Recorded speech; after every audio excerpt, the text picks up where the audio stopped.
Hello friends, welcome to my channel UPPCS with Chauhan. तो guys, मेरा नाम है कीरत चौहान और हम लोग कर रहे हैं घटना चक्र 2021 की सीरीज़। तो दोस्तों, यहाँ पे हम जो कर रहे हैं वो है आधुनिक भारत का इतिहास और जिसमें हम करेंगे आज चैप्टर नंबर 9। दोस्तों, अगर आपको मेरी वीडियो पसंद आती है तो प्लीज़ इसे लाइक करिए, मेरे चैनल को सब्सक्राइब और शेयर करना ना भूलें।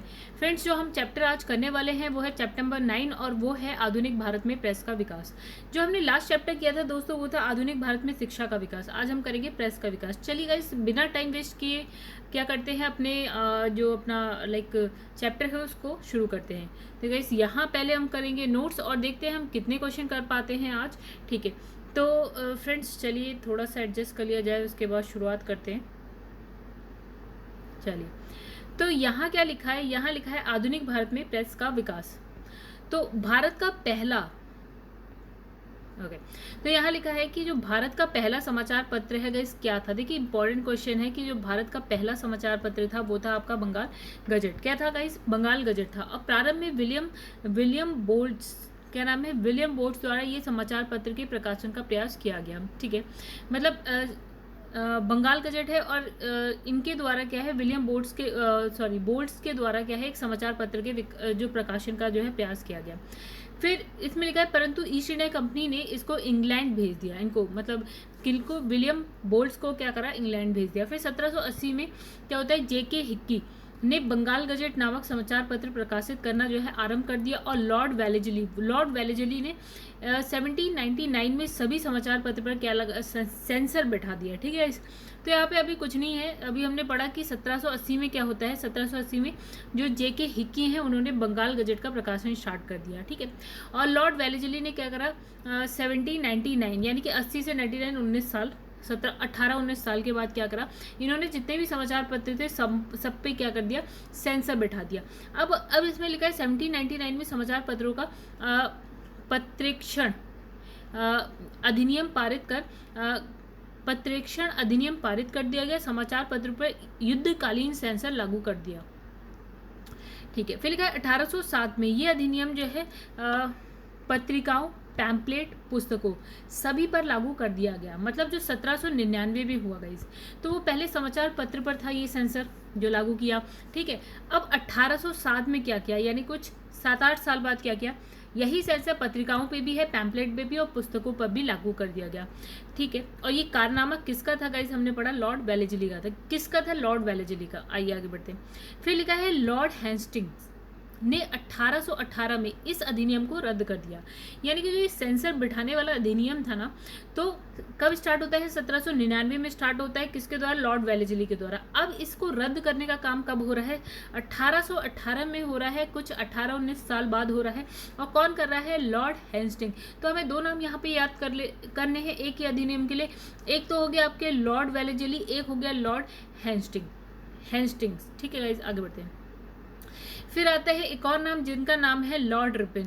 तो लॉर्ड रिपन की कहानी कुछ ऐसी है कि लॉर्ड रिपन ने 1882 में क्या किया। ठीक है, तो ऐसे कुछ एक्ट्स हैं जो आपको, मतलब कुछ पॉइंट्स हैं जिसको आप याद करना है आपको। ठीक है, तो जो हमने कहानी यहाँ से यहाँ तक की पढ़ ली वो तो एक थी। ठीक है, आगे बढ़ते हैं हम। लॉर्ड रिपन की कहानी में क्या है, तो लॉर्ड रिपन ने क्या किया, 1882 में वर्नाक्यूलर प्रेस एक्ट, ठीक है, देशी भाषा प्रेस अधिनियम को रद्द कर दिया। ये भी एक एक्ट था। वर्नाक्यूलर गाइस हिंदी में भी आ सकता है, इंग्लिश में भी आ सकता है, दोनों आ पड़ेगा। हिंदी में है देशी भाषा प्रेस अधिनियम और इंग्लिश में है वर्नाक्यूलर प्रेस एक्ट। ठीक है, इसको 1882 में क्या किया, लॉर्ड रिपन ने रद्द किया। ठीक है, और भारतीय भाषाओं के समाचार पत्रों को अंग्रेजी भाषा के समाचार पत्र के समान जो है स्वतंत्रता दे दी गई। मतलब इसके कहने का ये मतलब है कि हो सकता है अंग्रेजी भाषा के जो समाचार पत्र थे उनको ज़्यादा स्वतंत्रता थी एज कम्पेयर टू जो हिंदी भाषा के थे या भारतीय भाषा के थे। हिंदी नहीं, भारतीय, क्योंकि भारतीय में बहुत सारी भाषाएं आती है। फिर लिखा है ज्ञातव्य है कि वर्नाक्यूलर प्रेस एक्ट जो है 1878, देखिए हम बात इसी एक्ट की कर रहे हैं, वर्नाक्यूलर प्रेस एक्ट की बात करें। ठीक है, तो इसको जो है लॉर्ड लिटन कब 1878 में लॉर्ड रिटन के कार्यकाल में पारित किया गया था। फिर से ये कहानी कहाँ से कहाँ पहुँच गई अब देखते हैं फिर से। तो इसमें लिखा है कि 1878 में क्या होता है, लॉर्ड रिटन का टाइम पीरियड है। तो इनके टाइम में जो ये एक्ट है ना, वर्नाक्यूलर प्रेस एक्ट को पारित किया गया था। तो यहाँ पे एक हमने नाम पढ़ लिया लॉर्ड लिटन, LL, ओके। और इसको रद्द करने का काम किसने किया? लॉर्ड रिपन ने, राइट। कब करा? 1882। 1878 में आता है, 1882 में समाप्त, 3-4 साल में समाप्त, ठीक है, मतलब रद्द कर दिया जाता है। अब लिखा है इस एक्ट के तहत जिला मजिस्ट्रेट, यानी कि जैसे कि आज हम कहते हैं ना डिस्ट्रिक्ट मैजिस्ट्रेट यानी कि डीएम, तो डीएम को यह अधिकार था कि वह किसी भी भारतीय भाषा के समाचार पत्र को जो है बॉन्ड पेपर पर हस्ताक्षर करवा ले कि वह कोई भी ऐसी सामग्री नहीं छापेगा जो सरकार के विरुद्ध हो। मतलब इसमें कहानी ये है कि जो वर्नाक्यूलर प्रेस एक्ट है उसके तहत कोई भी समाचार पत्र क्या है जो ब्रिटिश सरकार है उसके विरोध में कुछ भी नहीं छापेगी, ठीक है। और इसका जो अधिकार है वो प्रेस को, मतलब उस समाचार पत्र को बंद करने का अधिकार किसको दे दिया? जिला मजिस्ट्रेट यानी कि डीएम को दे दिया गया, ठीक है। आई होप आपको ये दोनों याद हो गए होंगे। पहला जो हमने पढ़ा उसे कौन लाता है और कौन उसे क्या करता है? रद्द करता है। और दूसरा जो हमने वर्नाक्यूलर प्रेस एक्ट पढ़ा, कौन उसको लाता है, कौन उसे रद्द करता है, ठीक है। आगे बढ़ते हैं अब हम लोग। लिखा है कानून का विरोध करने वाले मुद्रणालयों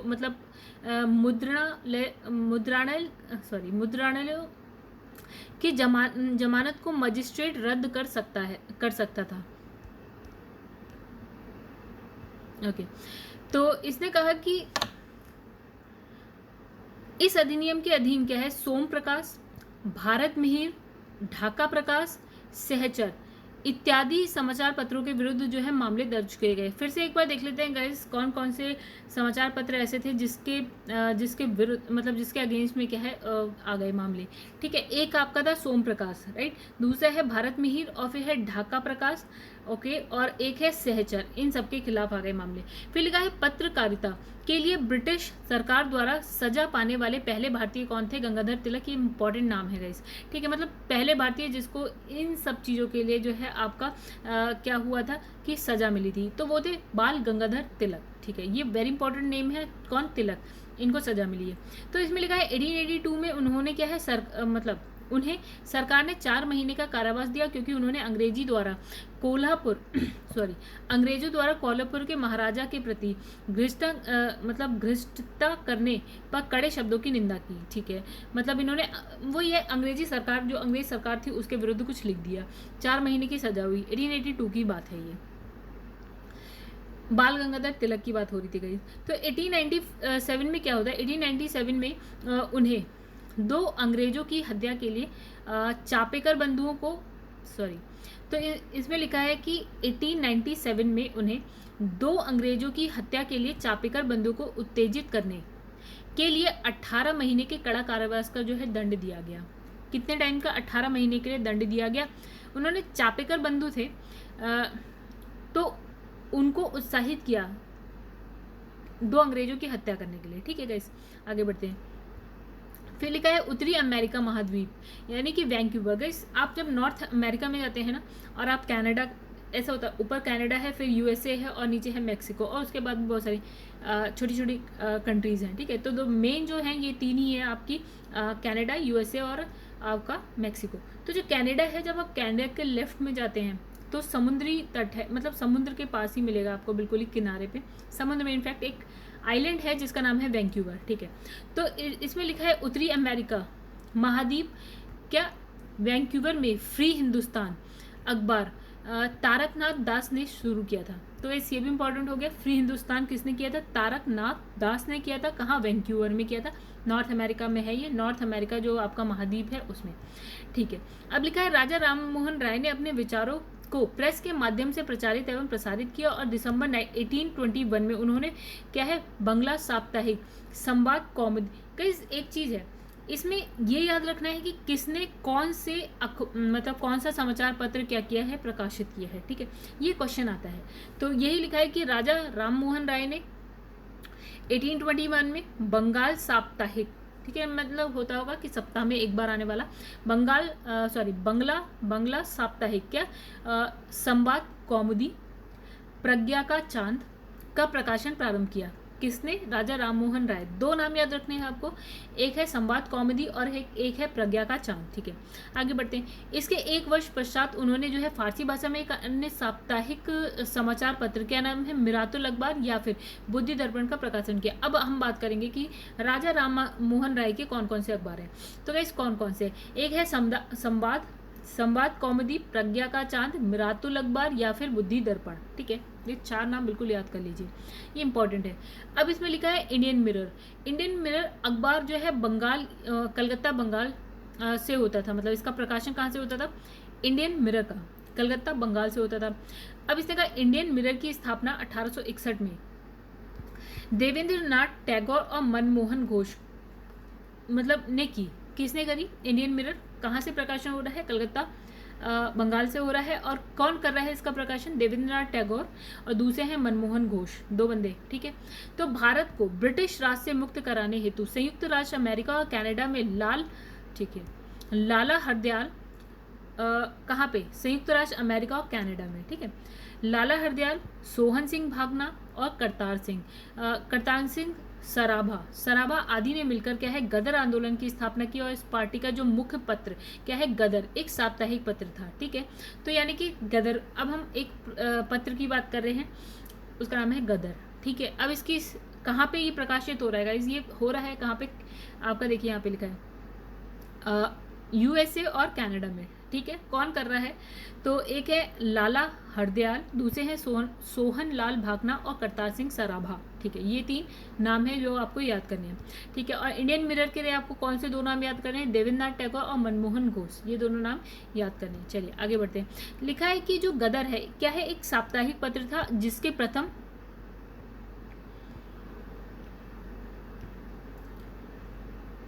ओके गाइस, तो इसमें लिखा है जिसके प्रथम संस्करण का जो प्रकाशन है वो 1 नवंबर 1913 को सैन फ्रांसिस्को में किया गया था। गाइस हम बात तो कर रहे हैं भारत के बाहर की, यानी कि यूएसए और कनाडा की बात करें। सैन फ्रांसिस्को कहाँ है गाइस? यूएसए में है। ठीक है, तो यूएसए में जब आप लेफ्ट साइड पे जाते हैं, यानी कि जो आपका पूर्वी प्रशांत महासागर है उस पर जाते हैं, उस साइड अगर आप अमेरिका को देखते हैं, यूनाइटेड स्टेट ऑफ अमेरिका को देखते हैं, वहाँ पे आपका सैन फ्रांसिस्को। ठीक है, तो यहाँ पे लिखा है जो इसका संस्करण है, पहला संस्करण कब हुआ था? 1913 में हुआ था, सैन फ्रांसिस्को से किया गया था। ठीक है, अब ये भी याद रखना है कि जो कौन सा अखबार है वो किस भाषा में था। तो जो हमने अभी देखा, ठीक है, तो हमने जो गदर देखा उसका जो था वो क्या, इसमें कौन सी भाषा थी जो वहाँ पे किया गया था? वो था उर्दू में। ठीक है, अब इसने लिखा है कि 1913 से यह क्या है गुरुमुखी में भी छपने लगा। मतलब टाइम पीरियड देखिए, 1 नवंबर और 9 दिसंबर। तो जो सबसे पहले है वो उर्दू में आया, उसके बाद वो गुरुमुखी में भी आने लगा, और ये पत्र मराठी, हिंदी, अंग्रेजी और गुजराती में भी प्रकाशित हुआ। तो अगर हम गदर की बात करते हैं तो क्वेश्चन ऐसा आया है कि गदर कौन कौन सी भाषा में है या कौन कौन सी भाषा में नहीं है। तो देखिए गदर कौन कौन सी भाषा में है? उर्दू में है, आपकी हिंदी में है, अंग्रेजी में है। ठीक है, उसके बाद गुरमुखी में भी है, गुजराती में भी और मराठी में भी। Very simple. ठीक है, आप याद कर लीजिएगा। फिर उसके बाद इसका एक अंक जो है पख्तूनी भाषा में भी छपा है। ठीक है, तो इसमें 3 4 5 भाषाएं हैं, आप देख लीजिएगा। हिंदी, इंग्लिश, आपकी उर्दू है, गुजराती, मराठी, गुरमुखी और पख्तूनी भाषा। वेरी इंपॉर्टेंट, ये क्वेश्चन आया हुआ है। ठीक है, फिर इसमें लिखा है अमृत बाजार पत्रिका की स्थापना शिशिर कुमार घोष ने की। तो कैसे ऐसा आएगा कि अमृत बाजार जो पत्रिका है उसकी स्थापना किसने करी? तो गाइस किसने करी है? आपकी शिशिर कुमार घोष ने करी है। कब करी है ये अगर आपको याद नहीं भी होता तो चलेगा, लेकिन किसने करी है ये पता होना चाहिए, किस भाषा में है ये भी पता होना चाहिए, कहाँ ये छपता था या कहाँ पे प्रकाशित होता था ये भी आपको पता होना चाहिए। तो किसने करी है? अमृत बाजार पत्रिका शिशिर कुमार घोष ने कलकत्ता में की थी। ठीक है, और प्रारंभ में ये जो है बंगाली भाषा में प्रकाशित होती थी। और 1878 में क्या है जो है में देसी भाषा वर्नाक्यूलर प्रेस एक्ट से बचने के लिए क्या है ये रातों रात जो है अंग्रेजी भाषा में रूपांतरित हो गई। देखिए गाइस क्या था जो हमने पढ़ा था, जो वर्नाक्यूलर प्रेस एक्ट था उसमें क्या था कि जो उसमें ये था कि कोई भी जो भारतीय भाषा में छपने वाला अखबार था ना वो ब्रिटिश सरकार की बुराई नहीं कर सकता था। ठीक है, तो यहाँ पे जैसे ये एक्ट आता है तो इस जो पत्रिका है उसके प्रकाशन को बचाने के लिए क्या किया जाता है, जो ये जो बंगाली भाषा में छप रहा था उसको क्या कर दिया, रातों रात अंग्रेजी भाषा में चेंज कर दिया गया, कन्वर्ट कर दिया गया। ठीक है, किसकी हम बात करते हैं? अमृत बाजार पत्रिका की। ये इसकी बहुत इंपॉर्टेंट बात है। ठीक है, मतलब अगर क्वेश्चन आया तो उस पर ये आया है कि इसको जो है किस समाचार पत्र को रातों रात जो है चेंज कर दिया गया उसकी भाषा को। ठीक है, या फिर इस तरह से ही आपको पूछा जाएगा। ठीक है, अमृत बाजार पत्रिका किसने? शिशिर कुमार घोष। ठीक है, जैसे ही वर्नाक्यूलर प्रेस एक्ट आता है उसको रातों रात अंग्रेजी भाषा में रूपांतरित कर दिया जाता है। आगे बढ़ते हैं। फिर आता है गिरीश चंद्र घोष। ठीक है, तो यहाँ लिखा है गिरीश चंद्र घोष ने बंगाली में प्रकाशन ठीक है। बंगाली का प्रकाशन इनकी क्या है, गिरीश कुमार घोष। कई सब अधिकतर देखेंगे ना तो बंगाल में हुआ होगा, ठीक है, कलकत्ता में, बंगाल में अधिकतर, ठीक है। तो यहाँ पे लिखा है गिरीश कुमार घोष ने बंगाली का प्रकाशन 1862 में किया था और 1879 में क्या होता है, SN मुखर्जी ने ले लिया। मतलब पहले शुरुआत में किसके पास था, मतलब प्रकाशन कौन कर रहा था बंगाली में, बंगाली का गिरीश चंद्र घोष कर रहे थे और बाद में इसको किसने, SN बनर्जी ने ले लिया। तो ये भी इंपॉर्टेंट है। तो गाइस इंपॉर्टेंट तो सब है, और सबसे इम्पोर्टेंट ये भी एक बहुत इंपॉर्टेंट पत्रिका है, क्या है, हिंदू पैट्रियट। इसकी स्थापना कौन करते हैं, गिरीश चंद्र घोष ने की। यही नाम हम पहले भी पढ़ चुके हैं, गिरीश चंद्र घोष। तो गिरीश चंद्र घोष ने इसके मतलब हिंदू पैट्रियट की भी करी और बंगाली की भी करी, ठीक है। और बाद में क्या होता है, हरीश चंद्र मुखर्जी क्या है, इसके संपादक बने, ठीक है। तो फिर से देखते हैं, पहला वाला था बंगाली, दूसरा वाला था गाइस हमारा हिंदू पैट्रियट। दोनों को शुरुआत किसने, गिरीश चंद्र घोष ने करी। बाद में जो बंगाली है उसके कौन हो गए, आपके SN बनर्जी हो गए, हिंदू पैट्रियट के हो गए हरीश चंद्र मुखर्जी हो गए, ठीक है। तो फिर लिखा है 1881 में बम्बई से जो है केसरी मराठा नामक दो महत्वपूर्ण, अब देखो बम्बई से कौन सी हो रही है, तो अब बाकी का हम ऊपर वाला कर चुके हैं गाइस। अब आइए नीचे पे चलते हैं। तो बम्बई से क्या होता है, आपका केसरी और मराठा नामक दो महत्वपूर्ण जो है समाचार पत्र प्रारंभ होते हैं मराठी भाषा में प्रकाशित जो केसरी है। देखिए गाइस, अब देखिए इसमें कितना कन्फ्यूजन है। जो केसरी है आपका, ठीक है, केसरी कौन सी भाषा में है गाइस, मराठी में, और जो मराठा है ना तो वो अंग्रेजी भाषा में, ठीक है। तो ये मराठी भाषा में और ये अंग्रेजी भाषा में, ठीक है। तो इसमें लिखा है मराठी भाषा में प्रकाशित जो केसरी है वो तिलक ने होम रूल आंदोलन का मुख्य पत्र बना दिया। जब जो बाल गंगाधर तिलक होते हैं वो होम रूल आंदोलन से जुड़ जाते हैं, ठीक है। तो उस मतलब अपने आंदोलन का प्रचार प्रसार करने के लिए या सारी बातें जनता तक पहुंचाने के लिए उन्होंने क्या करा, कौन से अखबार का सहारा लिया, उन्होंने लिया मराठी का, ठीक है, मराठी का। और जो मराठा केसरी का सहारा लिया, कौन से अखबार का, केसरी का सहारा लिया, किसने, तिलक ने, ठीक है। उसके बाद हम अगर बात करें तो मराठा का, तो मराठा कौन सी भाषा में, अंग्रेजी भाषा में प्रकाशित होता था। और प्रारंभ में जो है केसरी के संपादक कौन है, आगरकर थे, ठीक है। अब संपादक की बात हो रही है ना। तो अभी हमने कहा मुंबई से होता था, ठीक है, दो अखबार हो गए, केसरी मराठा। इनकी भाषाएं देख ली, एक की है मराठी और दूसरी की है अंग्रेजी, ठीक है। अब हमने कहा जो केसरी है, केसरी के संपादक आगरकर थे, ठीक है। बाद में केसरी और मराठा दोनों जो पत्र है उसके संपादक कौन हो गए, तिलक हो गए, ठीक है। तिलक का नाम हम यहाँ पे ही पढ़ चुके हैं, ठीक है। तो दो नाम आपको इसके लिए याद रखने हैं, एक तो हो गए आगरकर, दूसरे हो गए आपके तिलक, ठीक है। ये पूछ लेगा कि बाद में कौन थे संपादक, तो तिलक थे, ठीक है। तो इसमें लिखा है बंगबासी, काल और केसरी, बंगबासी, काल, केसी आदि पत्रिकाएं क्रांतिकारी आंदोलन की समर्थक और कांग्रेस की क्या है, उदारवादी नीतियों के आलोचक थी। अब क्या है, कांग्रेस की दो टाइप की नीतियां हो गई थी, कांग्रेस विभाजित हो गई थी उग्रवाद और उदारवाद में। तो उग्रवाद वाले जो है उदारवाद को नहीं मानते थे, उदारवाद वालों को उग्रवादी गलत लगते थे, ठीक है। तो अब इसने ये कहा कि जो है बंगबासी है, काल है और केसरी है, ठीक है। ये जो है क्रांतिकारी, देखिए जो कांग्रेस के दो दल हमने बोल दिया ना, एक उग्रवादी उदारवादी थे। उदारवादी ये क्रांतिकारी आंदोलन से जुड़ना नहीं चाहते थे, लेकिन जो उग्रवादी थे वो जुड़े हुए थे। तो जो केसरी, जो बंगबासी या जो काल है वो आपकी क्रांतिकारी आंदोलन की समर्थक थे, ठीक है। मतलब वो क्रांति लाकर जो है भारत को स्वतंत्र कराना चाहते थे। और जो कांग्रेस की जो उग्रवादी नीतियों के ये आलोचक थे, कांग्रेस की उदारवादी नीतियों के आलोचक थे। उदारवादी नीतियाँ क्या थी गाइस, वो कुछ ऐसी थी कि यार आप बिना क्रांति के, बिना लड़ाई झगड़ा करे आराम से ब्रिटिश सरकार के पास क्या है पत्र, मतलब क्या है अपनी एप्लीकेशन भेजिए, उनसे विनती करिए कि भैया ये चीज़ें चेंज होनी चाहिए, इस तरह का कुछ, मतलब ये उदारवादी विचारधारा थी उनकी। मतलब सब कुछ प्यार से संसद के थ्रू हो, मतलब विधायिका के थ्रू हो, आराम से क्या होता है पत्र पत्रिकाओं के थ्रू होना चाहिए। ये नहीं कि ले बंदूक लेके इधर इसको मारे उसको मारे, ये हिंसा नहीं चाहते थे जो उदारवादी थे। और इसने लिखा है, तो गाइस ये तीन नाम बिल्कुल याद रखिएगा, बंगबासी, काल और केसरी, ठीक है।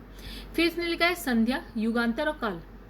इन तीनों समाचार पत्रों ने स्वतंत्रता संग्राम के दौरान क्रांतिकारी जो आतंकवाद है उसकी वकालत की थी। फिर वही नाम आ गया, एक काल तो पहले से ही था, ठीक है। तो क्रांतिकारी आंदोलन के तो समर्थक थे ही, तो उसकी वकालत भी की। तो संध्या, युगांतर और काल। तो अभी तक हमने बंगबासी, काल, केसरी, संध्या, युगांतर, ठीक है। आगे बढ़ते हैं। लिखा है बांग्ला साप्ताहिक सोम प्रकाश समाचार पत्र का प्रकाशन यानी अब हम बात कर रहे हैं सोम प्रकाश समाचार पत्र की। ठीक है, इसका प्रकाशन 1858 में ईश्वरचंद्र विद्यासागर ने प्रारंभ किया था और इस समाचार पत्र ने नील आंदोलन के किसानों के हितों का समर्थन किया। देखिए गाइस, जब 1857 का विद्रोह होता है उसके जस्ट बाद 1859 में क्या होता है, नील आंदोलन होता है। ठीक है, तो नील आंदोलन होता है, उसके बारे में अधिकतर किस में आता है, किसने इसका समर्थन किया यार, ईश्वर चंद्र विद्यासागर का अखबार है जिसका नाम है सोम प्रकाश। इन्होंने नील आंदोलन के किसानों के हित का समर्थन किया। और ठीक है, ये बात हो रही है 1858 की। ठीक है, और ये बंगला साप्ताहिक है। आगे बढ़ते हैं। फिर लिखा है फ्री प्रेस जनरल एक न्यू एजेंसी थी। क्या फ्री प्रेस जनरल एक न्यू एजेंसी थी। फिर इसमें लिखा है इंडियन ओपिनियन। ठीक है, बस इसके लिए इतनी काफ़ी है जानकारी। आगे बढ़ते हैं। ठीक है, नया है अब इसमें इंडियन ओपिनियन। ठीक है, अब नेक्स्ट है इंडियन ओपिनियन। तो इंडियन ओपिनियन जो है महात्मा गांधी द्वारा दक्षिण, मतलब ये किसका अखबार है, किसके द्वारा प्रकाशित है, महात्मा गांधी के द्वारा, लेकिन इंडिया में नहीं गाइस। कहाँ पे, दक्षिण अफ्रीका से वर्ष 1903 में प्रारंभ की गई पत्रिका थी और इसका प्रथम संपादक कौन है, मनसुख लाल नजर थे। ठीक है, जो नटाल कांग्रेस के सचिव थे। ठीक है, अभी हमने क्या पढ़ा, इंडियन ओपिनियन किसका, महात्मा गांधी द्वारा, दक्षिण अफ्रीका में 1903 की बात है, और संपादक कौन है, मनसुख लाल नजर, और ये क्या है, नटाल कांग्रेस के सचिव थे। ये पत्र गुजराती, अब देखिए, अब जैसे इसने कहा इंडियन ओपिनियन कौन सी भाषा में है, देखिए हिंदी, ठीक है, इंग्लिश, ठीक है, उसके अलावा महात्मा गांधी थे गुजरात के, और उसके अलावा है तमिल, ये 3-4 भाषाओं में। ठीक है, आगे बढ़ते हैं। फिर आता है नेक्स्ट अखबार हमारा है यंग इंडिया। तो गाइस बिना नोट्स बनाए तो बिल्कुल पॉसिबल नहीं है आप याद कर सकें।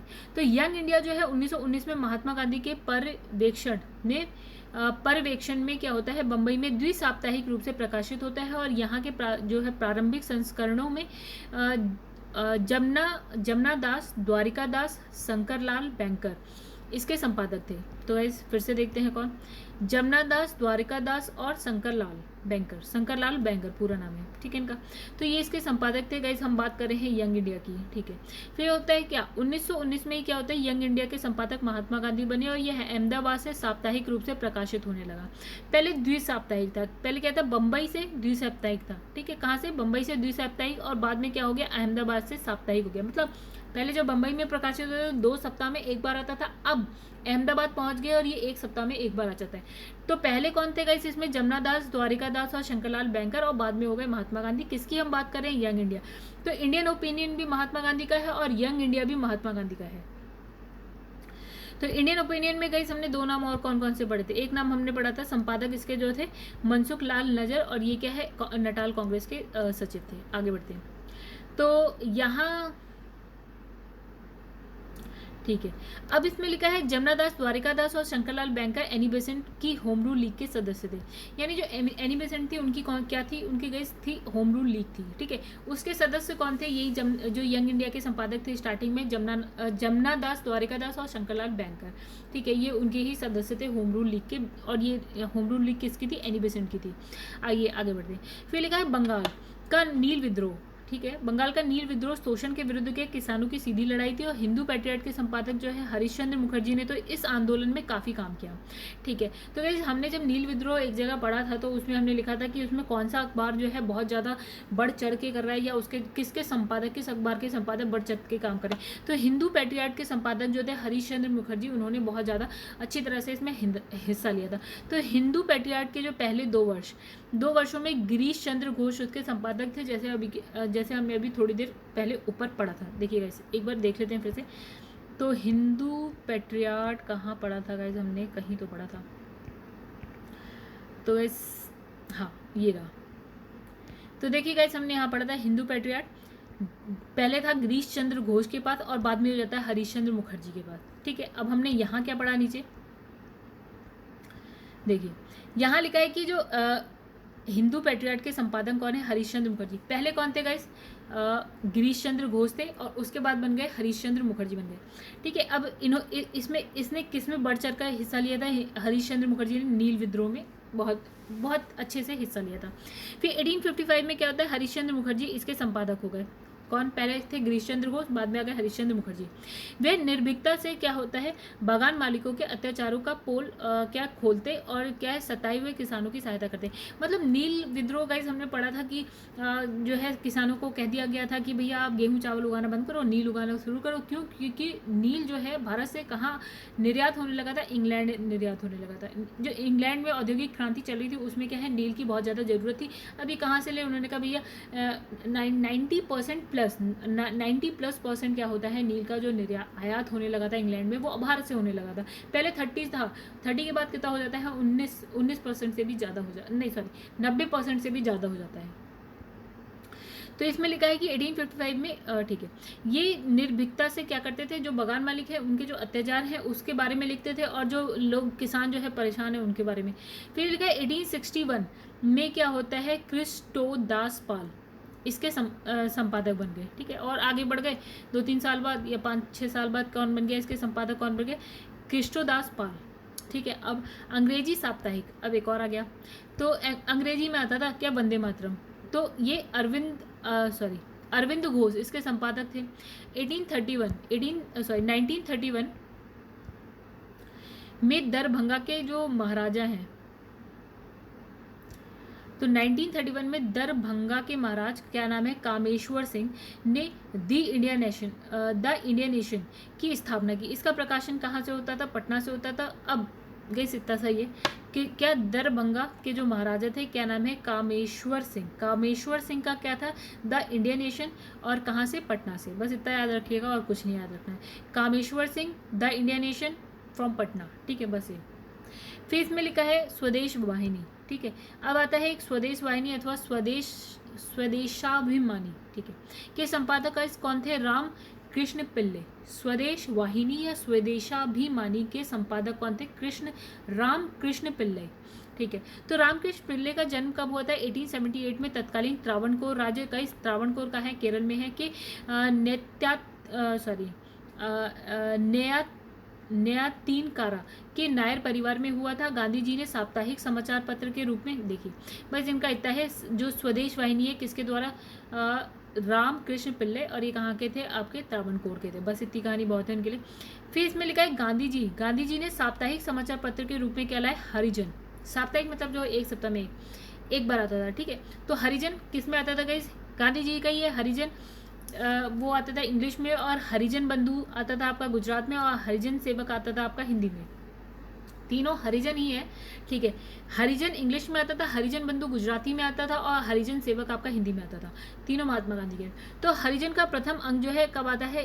1933 में आता है। 1933 को पूना से प्रकाशित होता है। कहाँ से होता है गाइस? हरिजन का। ठीक है, 3 है हमारे पास, हरिजन, हरिजन बंधु, हरिजन सेवक, उसमें से हरिजन का कहाँ से होता है? पूना से होता है। फिर इसमें लिखा है 1924 में क्या होता है? भीमराव अम्बेडकर ने बम्बई में एक संस्था, यानी कि क्या, बहिष्कृत हितकारिणी सभा। ठीक है, बहिष्कृत हितकारिणी सभा बनाई। किसने? भीमराव अम्बेडकर ने, जिसका उद्देश्य क्या है? अस्पृश्य लोगों को नैतिक और भौतिक उन्नति करना। मतलब देखिए, भीमराव अम्बेडकर हमेशा लड़ते रहे किसके लिए? जो आपकी इनटचेबिलिटी यानी कि अस्पृश्यता के लिए। ठीक है, दलितों के लिए हमेशा लड़ते रहे। ठीक है, क्योंकि उनको जो है हिंदू धर्म में जो है बहुत ज़्यादा सम्मान नहीं मिलता था। ठीक है, तो इन्होंने क्या बनाई? कौन सी सभा बनाई? बहिष्कृत हितकारिणी सभा बनाई। ठीक है, उन्होंने ही मराठी पाक्षिक यानी कि बहिष्कृत भारत आरंभ किया।